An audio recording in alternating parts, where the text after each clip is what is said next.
ফসল সুরক্ষার চ্যানেলের পক্ষ থেকে আসসালামু আলাইকুম।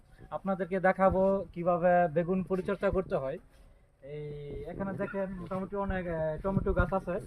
এই টমেটো গাছগুলা দেখেন বেশিরভাগ ওই গোড়া ইসা মারা গেছে।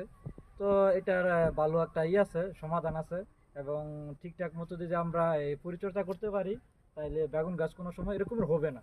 তো আপনার যদি একটা গাছ দেখাই, এই যে দেখেন একটা গাছ, এই গাছে কিন্তু বাগুন আলহামদুলিল্লাহ অনেক বাগুন আসছে।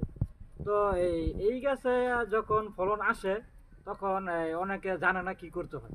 তখন এরা কি করে, এই গাছের গোড়ায় বেশি জল ঢেলা ফেলায় কিংবা পানি দেওয়া ফেলায়, এই কারণে বাগুন গাছ গোড়া এসে মারা যায়। আরেকটা বিষয় হলো, অনেক সময় দেখবেন যে আপনাদেরকে যদি একটু দেখাই, এই যে সামনে এই যে মোটামুটি দেখেন বাগুন আসছে কিন্তু গাছ মারা গেছে।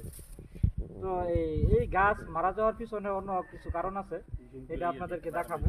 তো এই গাছ আপনারা কি করবেন, তখন আপনারা কি ওষুধ দিবেন, ঠিক আছে?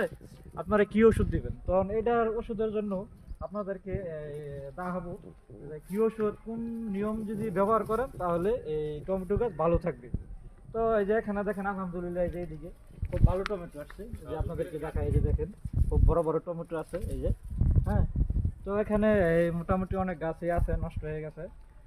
তার জন্য আপনারা এই ভালো একটা ওষুধ আছে আলহামদুলিল্লাহ। এই যে পিছনেও যদি দেখেন মোটামুটি এই যে কিছু কিছু গাছ কুকড়া হয়ে গেছে, দেখেন এই যে এই কুকড়ারও কিন্তু একটা ওষুধ আছে। তো আমরা যদি এই ঠিকঠাক সময় এই ওষুধটা ব্যবহার করি তাহলে এই আলহামদুলিল্লাহ আমাদের গাছ এরকমের হবে না। হ্যাঁ, আর এই যে এদিকেও দেখেন মোটামুটি এই যে এদিকে এই যে দেখেন ছোট একটা গাছে কত টমেটো আসছে, এই যে দেখেন এই যে অবস্থা টমেটো। তো এই টমেটো গাছে আমরা যে ওষুধ দিব, তো ওষুধ আপনাদেরকে পরবর্তী দেখানো হবে। আপনারা এই চ্যানেলের সাথেই থাকেন। আসসালামু আলাইকুম।